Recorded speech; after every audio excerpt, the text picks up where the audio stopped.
안녕하십니까. 교학부총장을 맡고 있는 오근석입니다. 오늘 저는 여러분과 AI 시대 리터러시력이라는 내용으로 이야기를 나누고자 합니다. 최근 들어 리터러시라는 말을 자주 그리고 많이 듣습니다.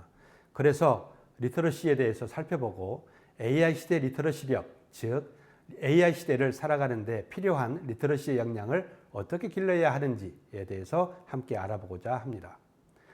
먼저 이 글귀를 인용하면서 강의를 시작하고자 합니다.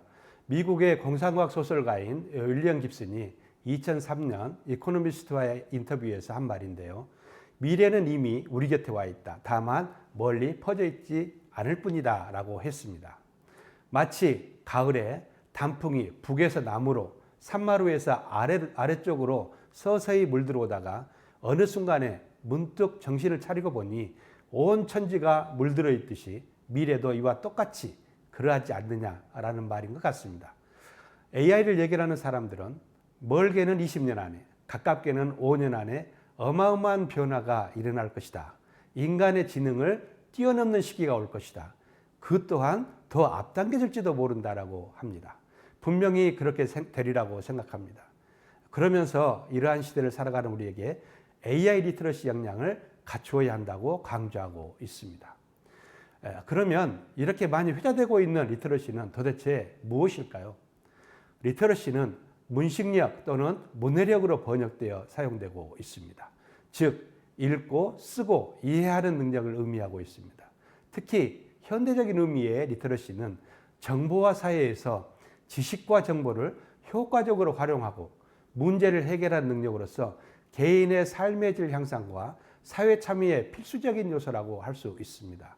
이는 단순히 글자를 읽고 쓰는 능력을 넘어서 정보에 접근하고 분석하고 평가하고 소통하고 제작하는 전반적인 역량을 포함한다고 볼 수가 있습니다.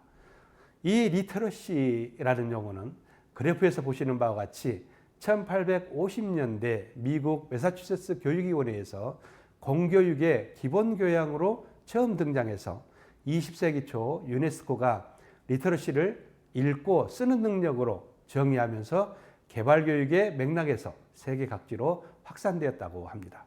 지금은 디지털 기술과 미디어 발달로 디지털 리터러시, 미디어 리터러시 등 다양한 형태로 진화되고 있는 상황입니다. 특히 2007년 OECD, 즉 경제협력개발기구에서 21세기에 갖추어야 할 스킬 가운데 세 가지의 리터러시 스킬을 말하고 있는데요. 정보 리터러시와 미디어 리터러시, 테크놀로지 리터러시를 강조하면서 그 중요성은 더욱 높아졌고 널리 확산되기에 이르렀다고 볼 수가 있습니다. 그렇다면 우리나라의 문해력에 대한 변화는 어떠할까요?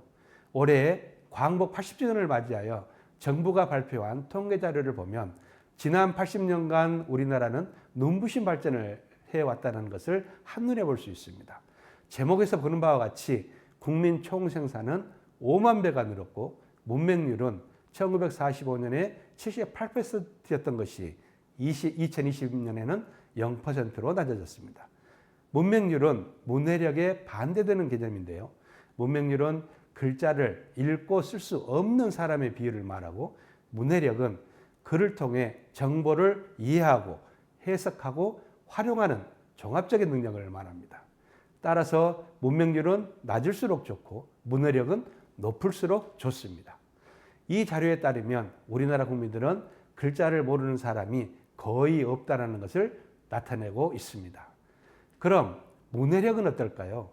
유네스코, 즉 국제연합교육과학문화기구의 조사를 기반으로 영국의 비영리 연구기관인 아워월드인 데이터가 제공하는 자료에 따르면 우리나라 문해력은 1950년에 38%에서 2008년에 98%로 껑충 뛰었다는 것을 볼 수가 있습니다. 이러한 획기적인 변화를 증명하듯이 유네스코에서는 한국 정부의 지원으로 1989년에 세종대왕 문해상이 제정되었습니다. 이 상은 전 세계의 문명 퇴치 및 개발도상국의 모국어 발전에 크게 기여한 개인이나 단체에 수여하는 상으로 매년 9월 8일 세계 문해의 날에 시상하는 것으로 되어 있습니다. 올해 2025년 유네스코 세종대왕 문해상은 세네갈과 에콰도르, 태국 등 3개국의 교육 관련 단체가 수상하였다고 합니다. 이제 우리나라도 전 세계 문명 퇴치와 리터러시 향상을 위해 국제적으로 기여하고 있다는데 자부심을 가져야 될 것입니다. 그러면 리터러시 유형에는 어떤 것들이 있을까요? 여기에서 보는 바와 같이 리터러시의 중요성이 강조되고 과학과 기술과 문화의 발달과 상호 교류에서 다양한 유형의 리터러시 스킬이 요구되고 있습니다. 이러한 리터러시는 생활 속에서 자연스럽게 습득되는 것도 있지만 상당한 노력과 학습이 필요한 리터러시도 있습니다. 저는 여러분들에게 여기에 열거되어 있는 다양한 리터러시 유형 중에서 데이터 리터러시와 AI 리터러시 그리고 헬스 리터러시라는 세 가지를 강조하고 싶습니다. 그 중에서도 AI 리터러시는 우리들이 지금을 살아가는데 필수 불가결하고 피해갈 수 없는 스킬이라고 생각합니다. 왜냐하면 AI는 어디에나 존재하고 있고 어떤 것과도 연결되어 있고 항상 함께 있다는 것을 배제할 수 없기 때문입니다. AI를 단순히 기술로만 인식할 것이 아니라 일과 생활의 파트너로서 생각하고 언제 어디서나 활용하는 마음가짐을 가져야 되지 않을까 생각합니다. 그래서 지금 AI를 마음껏 사용해 보십시오. 그리고 우리가 고민하고 있는 다양한 문제들을 AI와 함께 풀어보는 습관을 들인다면 어떨까요? 엔비디아 CEO인 젠슨 황은 국립대만대 졸업식사에서 사람들은 AI에게 일자리를 잃을까 봐 걱정하지만 실제로는 AI를 더 잘 활용하는 사람에게 일자리를 잃을 수 있다라고 말했습니다. AI와 함께 AI를 더 잘 활용할 수 있는 역량을 갖춘다면 더 좋은 일자리가 생기지 않을까요? 직업에서 직은 사라질지 몰라도 업은 더 다양하게 생길 수 있다고 생각합니다. 그럼 AI를 더 잘 활용하려면 어떻게 해야 할까요? 그래서 저는 AI 시대의 리터러시력을 향상하기 위한 방법으로 다음 5가지를 제안하고자 합니다. 첫째는 질문력입니다. 질문력은 AI의 특성을 이해하고 최적의 결과를 이끌어낼 수 있도록 구체적이고 전략적인 지시를 내리는 기술입니다. 단순히 명령이 아닌 배경과 목적을 포함하여 AI에게 적절한 질문이나 지시를 내릴 수 있어야 합니다. 이 질문력을 높이기 위해서는 독서와 메모의 습관을 가지는 것이 무엇보다도 중요하다고 생각합니다. 이를 통해서 논리적인 사고를 기르고 AI와의 커뮤니케이션력을 길러야 할 것입니다. 그림에서 보는 바와 같이 오픈 AI의 CEO인 샘 울트먼도 자신의 생각을 메모하는 것에 대해서 매우 강하게 강조하고 있습니다. 둘째는 비판적 사고입니다. 비판적 사고는 AI의 답변을 맹목적으로 믿지 않고 정말로 사실일까? 다른 가능성은 없을까? 라고 의문을 갖는 능력입니다. 정보를 그대로 받아들이지 않고 정보의 정확성과 목적 달성에 어떻게 연결되는지 다방면으로 생각해서 의사결정의 질을 향상시키는 건전한 회의심이 필수라고 생각합니다. 이 비판적 사고를 기르기 위해서는 일상의 의사결정을 돌아보며 왜 그렇게 했는가, 결과는 어떠했는가 라는 질문을 던져서 사고의 깊이를 더해가는 연습을 해야 합니다. 그리고 성공에서는 잘된 이유를, 실패에서는 부족했던 시점을 정리해서 다양한 각도로 보는 시야를 확보하는 것이 중요하다고 할 수가 있습니다. 셋째는 데이터 해석력입니다. 데이터 해석력은 데이터를 바르게 이해하고 활용하는 능력과 AI가 사용할 수 있도록 데이터를 정비하는 능력입니다. 이는 데이터의 리터러시와도 깊은 관련이 있다고 할 수가 있습니다.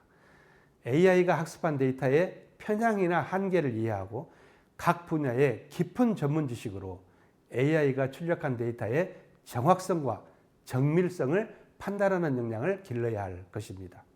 그러기 위해서는 자신의 전문 분야에 대한 지식을 쌓고 데이터의 의미와 배경을 이해하는 능력을 키워야 할 것입니다. 또한 다양한 데이터 툴을 사용해서 데이터를 정리정돈하는 역량을 갖추도록 해야 할 것입니다. 넷째는 윤리적 판단력입니다. 윤리적 판단력은 AI를 활용할 때 오류 정보의 확산이나 프라이버시 침해 등 위험을 인지하고 안전하게 사용하기 위한 판단 기준을 갖는 능력을 말합니다. AI를 사용할 때 기밀 정보 입력에 대한 위험을 인지하고 어떤 정보를 입력하고 어떤 정보를 입력하지 않아야 할지를 순간적으로 판단할 수 있는 자세가 중요하다고 생각합니다. 윤리적 기초를 학습해서 다양한 시점에서의 판단 기준을 갖추고 있다면 AI의 제안에 편향이 있을 때 이를 깨닫고 바로잡을 수 있을 것이고 최적의 거리감을 가지고 AI를 올바른 윤리적 가치관으로 사용할 수 있을 것으로 생각합니다. 마지막으로 계속적 학습력입니다.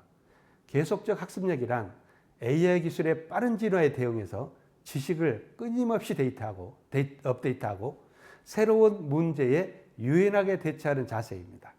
오늘 유용한 방법이 내일은 구식이 될 수 있기 때문에 새로운 기능이나 서비스 그리고 위험에 항상 안테나를 세우고 AI가 잘 못하는 인간 고유의 창조력과 적응력으로 문제를 해결할 수 있어야 할 것입니다.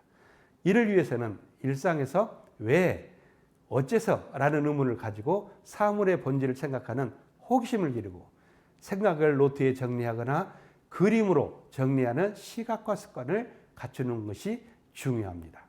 또한 분야를 넘어서 지식과 경험을 결합하는 발상의 월경을 시도함으로써 다양한 시각을 가지게 되고 유연한 문제력을 가지게 될 것입니다. 지금까지 제안한 5가지의 AI 시대의 리터러시력을 갖춘다면 AI에게 일자리를 뺏길까 봐 걱정하는 사람에서 AI와 함께 더욱 크고 넓은 세계를 선도하여 개척해 나가는 사람으로 성장할 것이라고 확신합니다.